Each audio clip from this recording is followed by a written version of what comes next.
Luthier e pesquisador da música negra tradicional do interior dos estados de Minas Gerais, Espírito Santo, Bahia e São Paulo, o meu convidado de hoje é um incansável militante da luta antirracista e da cultura negra no Brasil. Eu vou conversar com o músico e professor Espírito Santo.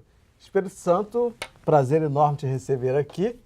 Vamos aqui assistir umas imagens de um projeto que você realiza por muitos anos e que eu acho muito interessante. Vamos lá.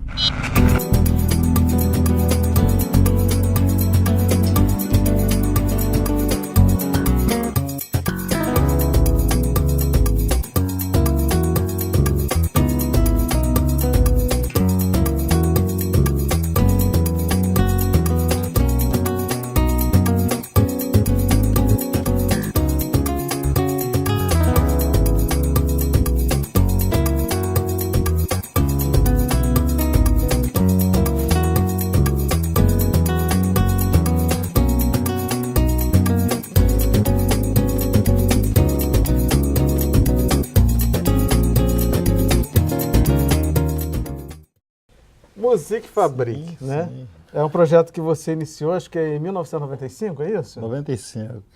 Lá na UERJ, na Universidade do Estado do Rio de Janeiro. Qual foi o objetivo desse projeto? O que te levou a criar esse projeto? Como é que estão as coisas hoje? Fala um pouco aí sobre Musique Fabrique. Eu tinha acabado de voltar da Europa, né? Fiquei lá uns 3 anos, né? E na volta, no retorno, eu me envolvi com as ideias, né, que eu trouxe da Europa, que era um novo mundo, né? Comecei a lecionar essa questão de fabricação de instrumentos lá. Inclusive o nome do projeto é Musique Fabrique porque é alemão. E esse momento era muito rico no Brasil porque a gente estava vivendo um processo de programas, né, de iniciação, capacitação de jovens, né? A cultura, as ONGs estavam num momento muito rico, né? E a cultura começava a entrar no campo das políticas públicas, né? Nesse você viu que nesse momento era um momento ideal para... Exatamente, né? E nesse exato momento eu recebo um convite para trabalhar num programa muito interessante de educação pública do Darcy Ribeiro, né, que eram os CIEPs, né, e comecei a fazer coordenação de artistas, né, eram artistas locais, né, que eu coordenava, etc. e tal. Em paralelo, comecei a lecionar na UERJ e me foi proposto criar um projeto, né, que fosse dentro do âmbito de uma moda Era um projeto de extensão universitária, né? Exatamente, o projeto de extensão universitária. O contexto da educação no Brasil era o construtivismo, né? Então tinha esses links, né, para mim criar, né, um projeto que ligasse a minha experiência, que era de músico e de artesão, com a educação pública, né, sendo deflagrada, né, pelas ideias do Darcy, e a questão da pedagogia musical, né, desses conteúdos serem inseridos dentro da universidade. Agora, esse projeto você fabrica instrumentos, inventa instrumentos, cria instrumentos diferenciados a partir de vários elementos. Eu te pergunto, qualquer coisa pode virar um instrumento? Dá para tirar som de qualquer coisa? Como é que é isso? Não é tão radical assim. Qualquer coisa que vibre, que tenha dureza, né, para vibrar e produzir um movimento no ambiente, né, que seja capaz de produzir som em si, é passível de virar um instrumento musical. Que material mais inusitado você já transformou em instrumento? Difícil saber, porque foram muitos, né? Alguns aí, fala alguma coisa que alguém assim pensa, como? Não pode ser instrumento. Eu gosto muito de objetos, né? Transformar objetos em instrumentos de música, né? Que tipos de objetos? Por exemplo, um cabo de vassoura com uma lata de leite ninho. Aí você faz o quê? Uma guitarra? Dá uma guitarra maravilhosa. O meu trabalho se liga a um negócio chamado linguagem musical, né? Então, o que eu descobri, entre aspas, né, é que fabricando instrumentos de música, você aprende música muito melhor do que de qualquer outra forma, né? É mesmo, influencia no Então, aprendizado. essa é a intenção, não é fazer o instrumento em si, é transmitir para as pessoas fundamentos da linguagem, que a música é uma linguagem, né? Não pode esquecer isso. Não é meramente uma coisa para entreter as pessoas, né? Música é uma linguagem muito poderosa, inclusive, né? E que você transmitindo às pessoas o poder de fabricar instrumentos de música é uma grande descoberta, né? Para a educação, inclusive. A educação pública devia trabalhar mais com isso, né? E eu utilizo a reciclagem exatamente por isso.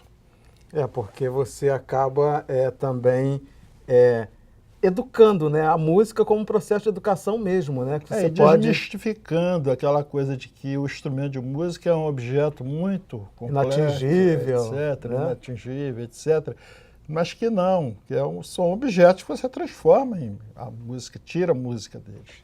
Agora, você dedicou e dedica, né, muito tempo da tua vida à pesquisa, né, dos ritmos tradicionais. Da onde vem isso? Por que você interessou e por que é importante trazer essa sonoridade para os nossos dias? Isso tem muito a ver com minhas origens, né, pessoais, né? Eu sou um negro suburbano, né? Filho de uma primeira geração de negros vindos do interior do Brasil, da roça, né? E virando músico já na pós-adolescência, eu descobri que a música que eu ouvia das pessoas anteriores a mim, da minha mãe, dos meus tios, etc. e tal, era uma música que não tocava no rádio. Ou se tocava era de uma maneira muito cifrada, né? E comecei a pesquisar exatamente por isso. Eu queria produzir uma música que fosse representativa das minhas origens, né? Mas que também fosse aquela que tocava no rádio. Porque na minha adolescência eu fiquei muito marcado pela música que até hoje as pessoas se marcam, que era a música negra americana, né? Então eu sou de Padre Miguel. Isso te causava um incômodo, um certo incômodo. Eu sou de Padre Miguel, um bairro muito famoso aqui no Rio, né? E de maioria negra, etc. e tal. E me marcou muito ouvir no rádio, andando pela rua, aquela música que eu sabia que era de negros, né? Mas que não era brasileira, né? E me tocava dizer, nós temos também uma música tão poderosa como essa, mas ela não toca no rádio. Isso é um paradoxo, né? Um problema. Né? E eu virei músico, inclusive, por isso. Comecei a pesquisar por isso. Descobri, num segundo momento, que os instrumentos musicais com os quais aquela música podia ser feita também não existiam. Né? Eu precisava aprender a construir essas coisas, né? A fabricar essas coisas. Tudo começa daí. Do impacto que a minha infância me deu na relação entre tudo que eu vi em Padre Miguel, de pessoas negras e do rádio, etc., e o que o Brasil não mostrava, não aparecia em lugar nenhum. E aí nessa pesquisa, o que você descobriu nessa pesquisa que seja assim revelador e que foi uma novidade para você e que você pôde apresentar para as pessoas? O que você destacaria nesse teu trabalho de pesquisa? Descoberta, né? Isso, exatamente. É a enorme, né, a gigantesca invisibilidade da cultura brasileira, que é majoritariamente negra, né? Mas que parece que é um esforço enorme da sociedade, um equívoco terrível do Brasil, né? E se envergonhar dessa riqueza. Que nem tem nada a ver diretamente com racismo só. É um problema da sociedade brasileira, né? Ela é isso, mas ela morre de vergonha, ela tem vergonha disso e ela tende a esconder isso. É o resultado da colonização, né? Exatamente. De querer ser o outro, né? De negar o que é para uma situação colonial ainda, né? Tanto que o esforço não só de ativistas e militantes, como de artistas também, tem que ser esse, né? De quebrar esse muro, que é um muro que não nos separa como negros e brancos, né? É um muro que imbeciliza, né, uma sociedade inteira, né? porque é a cultura do Brasil que está sendo escondida, né, omitida, etc. E tal. E é a coisa de negar a sua própria identidade, né? Falando em identidade, você me traz um instrumento que eu acho maravilhoso. Agora, esse é um instrumento muito antigo, né? É.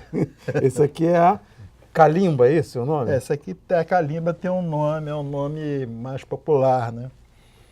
Porque na África do Sul, há não muito tempo atrás, nos anos 70, uma fábrica, criou-se, um antropólogo criou uma fábrica desse tipo de instrumento, que é muito comum ali na região, e a marca era calimba, né? Mas ele tem muitos outros nomes, né? Em Angola ele chama Kisanje, por exemplo, né? Uma região mais ao sul da África se chama Imbira, Zimbábue, Moçambique, etc. e tal. É um instrumento muito curioso porque ele só existe na África. Mais curioso E é ainda, muito antigo. muito antigo. Aí me chama a atenção isso aqui. Isso é metal. Isso é metal. E um instrumento tão antigo da África que se usava metal, isso nos dá a entender que eles já tinham a habilidade para trabalhar com metal. Exatamente, é uma constatação fantástica que você está fazendo.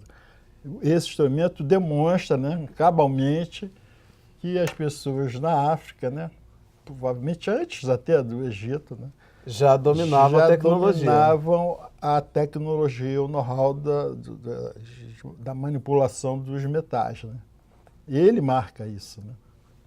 Isso é muito interessante. Além de marcar também uma outra questão muito do aspecto musicológico, né?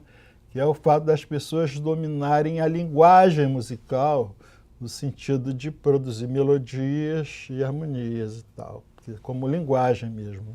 Conseguir transmitir coisas organizadamente com os sons, né? Como que é o que ocorre. Tira um sonzinho aí pra gente ver como é que é. Sonzinho pra gente daqui? É. Bom, ela está afinada, né, numa escala que eu gosto de tocar.